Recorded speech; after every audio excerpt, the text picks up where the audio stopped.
नमस्कार, मैं हूं आशुतोष और आप देख रहे हैं एमपी राउंडअप। शनिवार को सीएम मोहन यादव के आवास पर एक बड़ी बैठक हुई। इस बैठक में बीजेपी के लगभग सभी बड़े दिग्गज नेता मौजूद थे। सीएम मोहन यादव के अलावा इस बैठक में उप मुख्यमंत्री जगदीश देवड़ा, राजेंद्र शुक्ला के अलावा कैबिनेट मंत्री कैलाश विजयवर्गीय, प्रहलाद पटेल और राकेश सिंह शामिल हुए।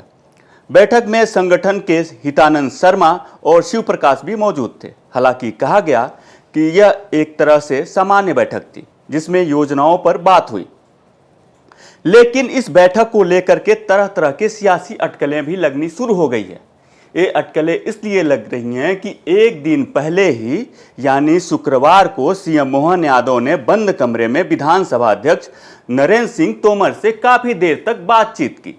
इसके अलावा शुक्रवार को ही कैबिनेट मंत्री कैलाश विजयवर्गीय ने दिल्ली में अमित शाह से मुलाकात की। उसके एक दिन पहले यानी गुरुवार को पूर्व गृह मंत्री नरोत्तम मिश्रा ने राज्यपाल से मुलाकात की और काफी देर तक दोनों नेताओं में बातचीत होती रही। अब सवाल यह है कि सीएम आवास में हुए इस मीटिंग के बाद क्या होने वाला है। क्या मंत्रिमंडल विस्तार होगा या निगम और मंडल अध्यक्षों की सूची बन गई है? आज हम इस मामले को लेकर के चर्चा करेंगे। हमारे साथ मौजूद हैं मध्य प्रदेश के वरिष्ठ पत्रकार चैतन्य भट्ट जी। चैतन्य जी, आपका एमपी राउंडअप में बहुत बहुत स्वागत है। नमस्कार। तो मेरा पहला सवाल यह है कि सीएम आवास में एक बड़ी बैठक हुई। इस बैठक में पार्टी के लगभग सभी बड़े नेता मौजूद थे। तो इस बैठक के पीछे वजह क्या थी? आखिर यह बैठक क्यों हुई? आशुतोष जी, भारतीय जनता पार्टी का संगठन और सत्ता ये दोनों एक दूसरे के पूरक हैं।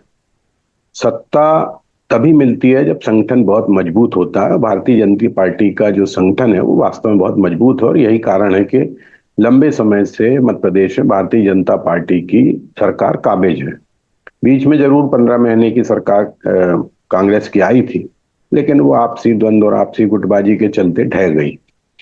अब ये जो बैठक है ये थोड़ा सा इस मायने में महत्वपूर्ण हो गई है कि ये समन्वय बैठक कहा जा रहा है इसको, कि समन्वय बैठक है सत्ता और संगठन के बीच में।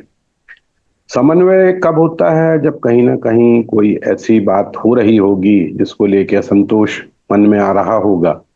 इसलिए सत्ता के और संगठन के जो प्रमुख लोग हैं उन्होंने आपस में बैठ के इस बात पे चर्चा की होगी कि अगर कहीं कोई गड़बड़ी हो रही है या कहीं कोई दिक्कत आ रही है तो उसको कैसे सुलझाया जाए। अब इसमें आप देखिए कि हितानंद शर्मा जी, शिव प्रकाश जी, मोहन यादव, कैलाश विजयवर्गीय, प्रहलाद पटेल, उप मुख्यमंत्री देवड़ा जी, राजेंद्र शुक्ला और राकेश सिंह, सिर्फ इतने नेता मौजूद थे। इसका मतलब क्या है कि जो दीगर नेता हैं उनका कोई महत्व नहीं है क्या? अगर यही प्रमुख नेता माने जा रहे हैं तो बाकी जो इतने बड़े बड़े नेता हैं। अच्छा, इसमें एक आश्चर्यजनक बात यह भी है कि सिंधिया ग्रुप के किसी भी मंत्री को शामिल नहीं किया गया, जबकि सबसे ज्यादा जो विरोध हो रहा था तो आपके प्रद्युम्न सिंह तोमर द्वारा ग्वालियर को लेके, वो मंत्रिमंडल में भी सामने आया था। मंत्रिमंडल कैबिनेट की बैठक में सामने आया था। उन्होंने स्पष्ट तौर पर कहा था कि ग्वालियर तो नरक बन गया है, वहां कोई अधिकारी किसी की सुनता नहीं है, सीवर का पानी जो है वो पीने के पानी मिल रहा है, सड़कों में ऐसे गड्ढे हैं कि ट्रक उसमें धंसते जा रहे हैं। तो जब ये बात चंबल और ग्वालियर इलाके की है तो मुझे लगता है कि उसमें प्रद्युम्न सिंह तोमर या जो तुलसीराम सिलावट है प्रभारी मंत्री उस ग्वालियर के, उनको जरूर शामिल किया जाना चाहिए था।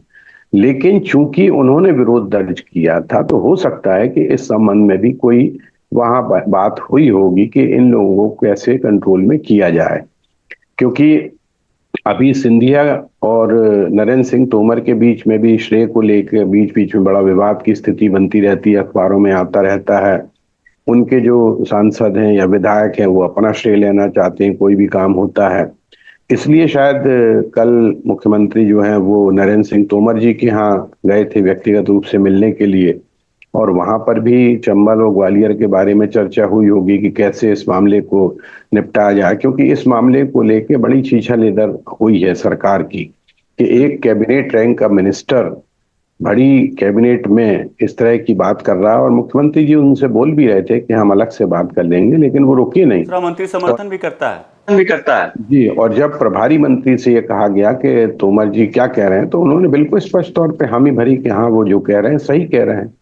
तो इसका मतलब ये भी है कि सिंधिया गुट और ये जो भारतीय जनता पार्टी का गुट है, उनमें भी आपस में खींचतान है। वैसे भी आप देखेंगे कि जो सिंधिया गुट के लोग हैं, उनको भारतीय जनता पार्टी के लोग पचा नहीं पा रहे हैं, क्योंकि उनको ये लगता है कि ये जो आयातित लोग हैं, ये बेवजह हमारे सर पर बैठ गए हैं। लेकिन उनको ये भी बड़े नेताओं का ये भी कहना है कि अगर सिंधिया ग्रुप टूट के नहीं जाता कांग्रेस में, या कांग्रेस से नहीं जाता टूट कर हमारे पास नहीं आता, तो हमारी सत्ता नहीं बनती। तो इसलिए उनको प्रश्रय देना भी जरूरी है, उनको प्रभाव में रखना भी जरूरी है। लेकिन कुल मिला के आप ये देखेंगे तो कि दोनों के बीच में कहीं ना कहीं कोई इस तरह की खींचतान मच रही है। उधर आप देखिए कि भूपेंद्र सिंह वर्सेज आपका भूपेंद्र सिंह और गोविंद सिंह राजपूत के बीच में झगड़ा चल रहा है, एक दूसरे पे आरोप प्रत्यारोप हो रहे हैं। तो ये बात सत्ता में जिस तरह की उठापटक चल रही है, उसको लेके संगठन ने गंभीरता से इस मामले को लिया होगा, और इसलिए इतने बड़े बड़े नेताओं को शामिल किया होगा। लेकिन उसमें ये बात जरूर सामने आ रही है और चर्चा में भी है कि भाई दीगर नेताओं को क्यों आपने सेकंड ग्रेड का मान लिया। और भी बहुत बड़े बड़े लीडर हैं, ऐसा नहीं है कि दूसरे लीडर नहीं हैं, उनको भी अगर शामिल कर लिया। विशेष तौर पे ग्वालियर जिसको लेके विवाद की स्थिति बनी थी, वहां के अगर लीडर को ले लिया जाता, वहां के मंत्री को ले लिया जाता, उधर के प्रभारी मंत्री को भी बैठक में शामिल कर लिया जाता, तो हो सकता है कि बहुत सी बातें क्लियर हो जाती। जो आरोप प्रत्यारोप चल रहे थे वो भी क्लियर हो जाते। संगठन उनको इस बात की ताकीद भी देता कि भाई इस तरह के सार्वजनिक रूप पे कैबिनेट की बैठक में इस तरह से आपस में द्वंद्व नहीं होना चाहिए। जो कुछ भी है, अगर आपको तकलीफ है या आप कुछ कहना चाहते तो आप व्यक्तिगत तौर पे मुख्यमंत्री से मिलकर उनको बता सकते थे। मंत्री का कोई मुख्यमंत्री से मिलना कोई बहुत कठिन काम तो होता नहीं है। तो ये जो बहुत सी चीजें आपस में टकरा रही हैं, वो ये बताती हैं कि सत्ता और संगठन दोनों मिलके इन सब चीजों को हल करने की कोशिश में है। और विशेषकर संगठन जो है, संगठन के जो वरिष्ठ नेता हैं, जो यहाँ के प्रभारी भी हैं, उन्होंने जरूर इस बात को यादव जी से भी कहा होगा और दीगर नेताओं से भी कहा होगा। प्रहलाद पटेल जो वरिष्ठ नेता हैं, और आपके कैलाश विजयवर्गीय, वो तो अभी अमित शाह से ही मिलने गए थे। अब वो क्यों मिलने गए थे, उनका व्यक्तिगत दौरा था या कुछ और कहने के लिए गए थे, अब ये तो कैलाश विजयवर्गीय ही बता सकते हैं या फिर अमित शाह बता सकते हैं। मेरा सवाल ये है अगला, क्या इस बैठक से गुटबाजी खत्म हो जाएगी पार्टी में? क्योंकि इसके पहले बयानबाजी पे भी, जब बयानबाजी कर रहे थे बीजेपी के बहुत सारे नेता, तो उसके बाद से इन्होंने एक ट्रेनिंग कराया बढ़िया से, उसमें बताया गया क्या बोलना है क्या नहीं बोलना है। उसके बावजूद भी बयानबाजी इनकी जारी रहती है। तो क्या आपको लग रहा है कि ये जो मीटिंग हुई है इससे गुटबाजी खत्म हो जाएगी? देखिए, गुटबाजी तो हर पॉलिटिकल पार्टी में होती है, क्योंकि हर नेता की अपनी एक महत्वाकांक्षा होती है। जब वो पार्टी में आता है, धीरे धीरे सीढ़ियां चढ़ के बड़े पद पे पहुंचता है, और जब उसको उतना सम्मान नहीं मिलता, तो फिर वो अपना एक गुट बना लेता है जो उन असंतुष्ट लोगों का, जो कहीं ना कहीं सत्ता में भागीदारी चाहते हैं। अब सत्ता में भागीदारी सबकी तो हो नहीं सकती है, क्योंकि अगर मान लीजिए 162 163 आपके पास विधायक हैं, और उसमें से आपको 30 या 35 लोगों को मंत्री बनाना है, तो बाकी लोगों को कैसे आप संतुष्ट कर पाओगे? तो उसके लिए फिर ये एक तरीका निकाला गया है कि निगम मंडलों में अध्यक्ष उपाध्यक्ष सदस्यों की नियुक्ति कर दी जाए। बहुत से लोगों को वहां स्टेटस दे दिया जाए, कैबिनेट रैंक का, राज्य मंत्री का दर्जा दे दिया जाए। उसके बाद फिर जो बचते हैं उनको विकास प्राधिकरणों में, आयोगों में अध्यक्ष उपाध्यक्ष बनाया जा सकता है। तो इस तरह से एडजस्ट किया जाता है। लेकिन ये गुटबाजी, चूंकि हर बड़ा नेता अपने आप को बड़ा मानता है, इसलिए वो अपने जो समर्थक होते हैं उनको अपने हिसाब से चलाना चाहता है, और समर्थक भी ये चाहते हैं कि हमारा जो बड़ा नेता है वो हमें कहीं ना कहीं लाभ पहुंचाए। और जब वो नहीं पहुंचा पाता लाभ, तो असंतुष्ट हो जाते हैं उनके कार्यकर्ता, और उस असंतोष का फायदा जो है वो उस नेता को मिलता है जो अपनी बात कहना चाहता है लेकिन हो नहीं पा रही। तो वो एक असंतुष्ट गुट का नेता बन जाता है। तो जैसे अभी भी जो हमने पूर्व में चर्चा की कि ये जो गुटबाजी है उसमें सिंधिया वाला गुट अलग है, फिर आपका जो मोहन यादव गुट अलग है, शिवराज सिंह का गुट अलग है। देखिए शिवराज सिंह बहुत लंबे समय तक यहाँ पर मुख्यमंत्री रहे हैं, उनके लोग हैं जी। जो उनको अभी भी नेता मानते हैं। मोहन यादव अपना एक गुट बनाना चाहते हैं।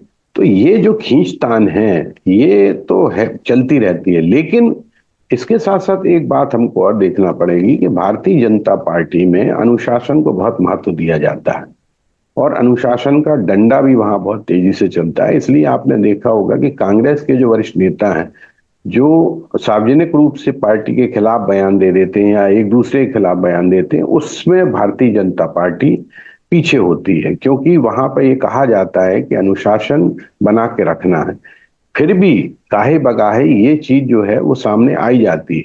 अभी जरूर उन्होंने एक प्रशिक्षण शिविर शुरू लागू किया था जिसमें बताया था कि भाई किस तरह से बात करना है, क्या कहना है, क्या नहीं कहना है, मीडिया से किस तरह से बात करनी है, सार्वजनिक सभाओं में किस तरह से बात करना है, कौन सी बातों से परहेज करना है, ये तमाम चीजें उनको बताई गई थी। लेकिन जब नेता मंच पे आता है और सामने सैकड़ों लोगों की, हजारों लोगों की भीड़ होती, तो फिर उसका दिमाग काम नहीं करता। फिर उसके मन में जो आता है, जो भी अंदरूनी उसकी जो दुख तकलीफ है वो कहीं ना कहीं फूट पड़ती है, तो उससे भी फिर जाके दिक्कत होती है। तो अब ये जो संगठन और सत्ता के बीच में समन्वय बैठक हुई है, उसमें इस बात को बताया गया होगा कि भाई मुख्यमंत्री जी हैं, आप थोड़ा सा कंट्रोल करिए लोगों पर। अगर इस तरह से सार्वजनिक बयान देंगे तो फिर दिक्कत हो जाएगी, क्योंकि संगठन का महत्व आज भी भारतीय जनता पार्टी में सत्ता से ऊपर होता है, क्योंकि संगठन ही है जो पार्टी को सत्ता में लेके जाता है। तो उनकी बातें सुनी जाएंगी। अब उसमें कितना असर होता है या मोहन यादव जी गुटबाजी को किस तरह से खत्म कर पाते हैं, ये भी एक बड़ा सवाल है। क्योंकि यहाँ तो ऑलरेडी अब ये जो 6-7 लोगों की बैठक हुई है, उससे उन दूसरे नेताओं को ये लगने लगा होगा कि हमको सेकंड ग्रेड का नेता मान रहे हैं या मंत्री मानते हैं, जबकि सब कैबिनेट में तो सब बराबर होते हैं। ठीक है, सीनियरिटी अपनी जगह होती है, लेकिन जो एक कैबिनेट होती है उसमें तो सभी मंत्री बराबर होते हैं। अगर वही बैठक सारे मंत्रियों को बुलाकर कर ली जाती है और संगठन के व्यक्ति जो हैं, दोनों प्रभारी हैं जो, वो अगर बात करते तो उसका असर ज्यादा होता। तो यहाँ खुद ही गुटबाजी की शुरुआत कर दी है जो 5-7 लोगों को बुलाकर, तो उसका भी असर मुझे लगता नहीं कि बहुत अच्छा हुआ होगा। ये ठीक है कि संगठन के लोगों ने कहा होगा कि आप इन चीजों पर कंट्रोल करें या जो कुछ जिस भी व्यक्ति की परेशानी है उसको तत्काल दूर करें, लेकिन अब उसका क्या असर होता है ये देखना भी थोड़ा दिलचस्प होगा, उसमें थोड़ा सा वक्त भी लग सकता है। तो जी। अगला सवाल मेरा ये है कि अभी अटकलें लग रही थी कि नवरात्र में मंत्रिमंडल विस्तार हो सकता है, तो क्या आपको लग रहा है कि ऐसी चर्चाएं हैं वहाँ पे कि मंत्रिमंडल विस्तार हो सकता है मध्य प्रदेश में? मंत्रिमंडल के विस्तार की जो बात है वो बहुत लंबे अरसे से चल रही है कि मंत्रिमंडल का विस्तार होगा, 4 या 5 मंत्री अभी बनाए जा सकते हैं। और बहुत से जो नेता हैं, वरिष्ठ नेता हैं, वो इस लाइन में लगे हुए भी हैं, चाहे वो आपके गोपाल भार्गव हों या और भी दीगर जो वरिष्ठ मंत्री हैं, कमलेश जी हैं, और भी लोग हैं जो भूपेंद्र सिंह हैं, ये लोग जो हैं, या हमारे आपके अजय विश्नोई हैं, अशोक वाणी जी हैं, ऐसे तमाम जो बड़े लीडर जो 4-4, 5-5 बार, 6-6 बार के चुनाव जीते हुए हैं, उनको ये लगता है कि हो सकता है कि अगला मंत्रिमंडल का जो विस्तार होगा, जिसकी बहुत दिनों से राह भी देखे, क्योंकि देखिए 20 महीने हो गए हैं इस सरकार को बने हुए, और इसलिए मुख्यमंत्री के पास बहुत सारे डिपार्टमेंट हैं। लेकिन चूंकि मुख्यमंत्री का काम बहुत व्यस्ततम होता है, इसलिए वो उतना तरीके से उन चीजों को देख नहीं पाते होंगे, विभागों को।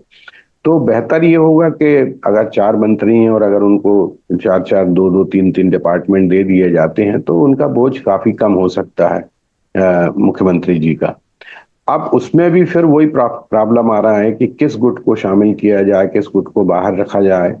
क्योंकि देखिए, आप किसी को भी मंत्री बनाते हो, और अगर जो दूसरा व्यक्ति भी मंत्री बनने की चाहत रखता है और जब उसको नहीं मिलता है तो फिर वही असंतोष पैदा होता है। लेकिन पार्टी के सामने भी सवाल सबसे बड़ा यही आ जाता है कि वो किसको चुने और किसको छोड़ दे। सीनियरिटी के हिसाब से भी अगर देखोगे तो गोपाल भार्गव तो सबसे सीनियर व्यक्ति थे जो 11 बार का चुनाव जीते हैं, लेकिन उनको किनारे कर दिया गया। तो ये जो अजय विश्नोई जो दो दो तीन तीन बार के मंत्री रहे हैं उनको किनारे कर दिया गया। तो जब इस तरह से आप किनारे करते रहोगे वरिष्ठ नेताओं को, तो फिर उनमें कहीं ना कहीं एक गुस्सा और प्रतिशोध की भावना तो आती है कि भाई हमने इतने बरस तक पार्टी में काम किया और हमको मौका भी दिया। लेकिन उनको ये भी सोचना चाहिए कि पार्टी ने अगर मौका दिया है, जितना मौका भी उनको दिया है वो बहुत है, पर्याप्त है।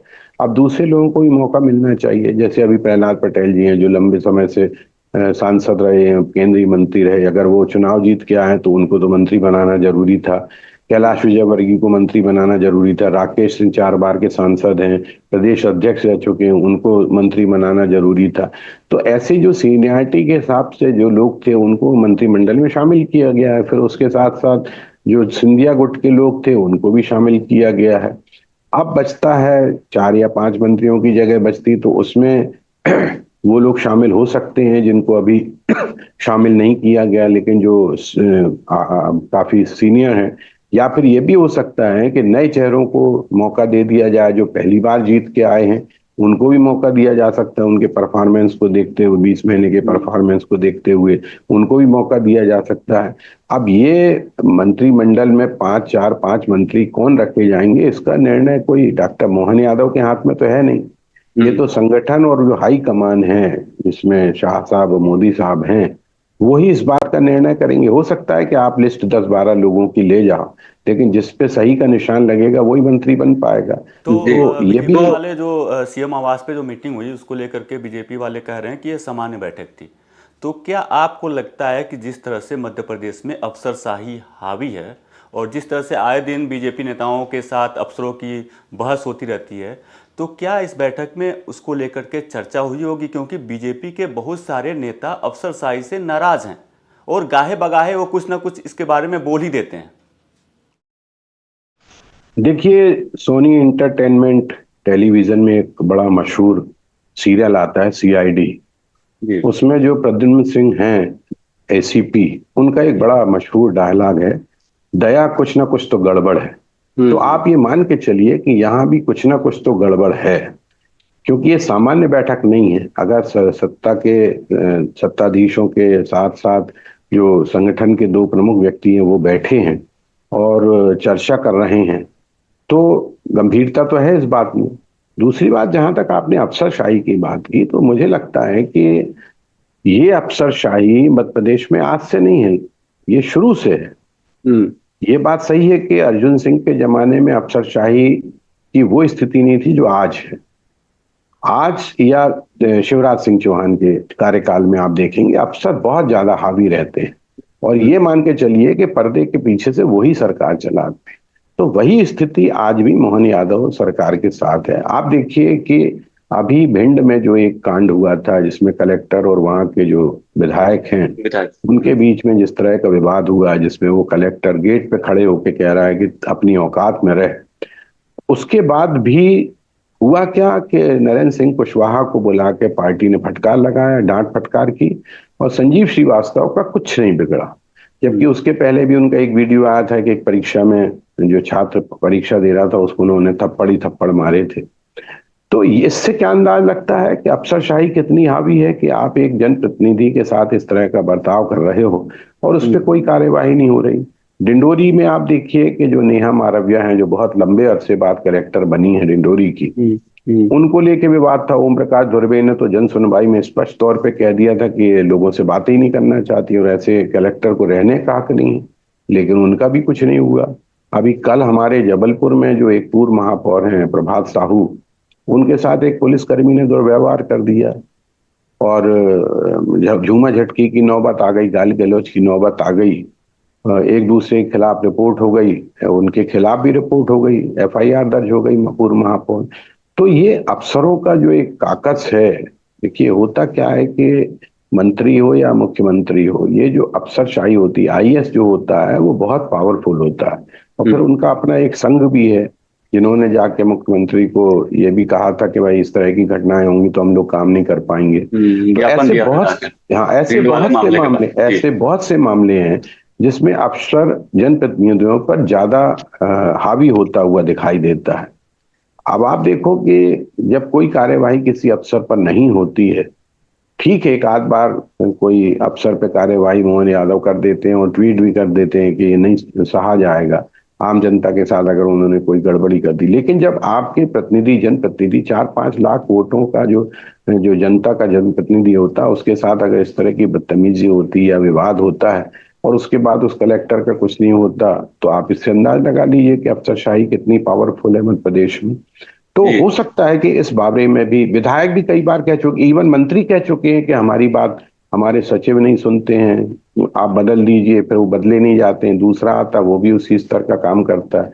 तो विधायकों में, मंत्रियों में, इनमें सब में इस बात का संतोष तो है कि अफसर उनकी बात नहीं सुनते हैं। दिक्कत क्या हो रही है कि सारे अधिकारी जो हैं वो डायरेक्ट सीएम से जुड़े हुए हैं और जी इसलिए वो जो सीएम के अलावा जो नेता हैं, ये मंत्री हैं या नेता हैं, उनकी वो ज्यादा बात को तवज्जो नहीं देते। कोई बहुत ही पावरफुल मंत्री होता है तो बात अलग है, अदरवाइज वो ज्यादा उनको तवज्जो देते नहीं। तो ये जो असंतोष है, ये भी, इस पर भी चर्चा हुई होगी इस बैठक में। कहा जरूर जा रहा है कि सामान्य बैठक है, लेकिन ये समन्वय बैठक है और समन्वय तब होता है जब कोई गड़बड़ी होती है, तभी उसका समन्वय बनाया जाता है। तो अफसरशाही पर भी अंकुश डॉक्टर मोहन यादव को लगाना पड़ेगा, क्योंकि अगर आपके ही लोगों का काम नहीं हो रहा तो फिर वो जनता के सामने जनप्रतिनिधि क्या मुंह दिखाएगा। भाई देखिए, जिनके पास तो 50 लोग आते हैं अपना काम लेके, जो अफसरशाही से तंग हो जाते हैं या जो सिस्टम है उससे तंग आकर अपने जनप्रतिनिधि के पास पहुंचते हैं, साहब हमारा ये काम है, आप करवा दीजिए।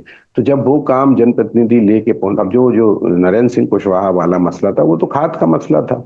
जब खाद नहीं मिल रही थी तो वो अपने किसानों को लेके कलेक्टर के पास पहुंच गए। कलेक्टर ने उनको बाहर बुला, अंदर बैठाकर बात करने की बजाय खुद गेट पे आके और उंगली दिखाने लगे, कहने लगे कि अपनी औकात में रहो। तो ये एक तरीका ठीक नहीं है। जनप्रतिनिधि जनप्रतिनिधि होता है, दोनों के बीच में सामंजस्य होना चाहिए, तब तो जाके शासन और प्रशासन चलता है। इस जी मामले को लेके भी हो सकता है कि जो सत्ता के और संगठन के जो प्रमुख लोग हैं, उन्होंने ताकीद की हो कि भाई ऐसी स्थिति बने, क्योंकि इससे पार्टी की भी बदनामी होती है कि भारतीय जनता पार्टी में अफसरशाही बहुत ज्यादा हावी है और उनके जनप्रतिनिधियों की, उनके विधायकों की, उनके मंत्रियों की, उनके अधिकारी नहीं सुन रहे, तो उससे पार्टी की छवि को भी नुकसान होता है कि कंट्रोल नहीं कर पाते हैं अधिकारी। तो हो जी सकता है तो कि इस बात को भी लेके कहा गया हो। अब उस पर कितना असर होता है, ये थोड़ा सा वक्त आने पे पता लग पाएगा। जी। तो सीएम आवास में बैठक हुई, बड़ी बैठक थी। हालांकि बीजेपी की तरफ से कहा गया है कि ये सामान्य बैठक थी। अब इसमें किस मुद्दे को लेकर के चर्चा हुई, इसको लेकर के तरह तरह की अटकलें लगाई जा रही हैं। क्या मंत्रिमंडल विस्तार होने वाला है या फिर निगम मंडल के अध्यक्षों की लिस्ट बन चुकी है। एमपी राउंडअप में आज बस इतना ही। आपका एमपी राउंडअप से जुड़ने के लिए बहुत बहुत धन्यवाद चैतन्य जी। मध्य प्रदेश से जुड़ी तमाम बड़ी खबरें देखने के लिए देखते रहिए एमपी तक।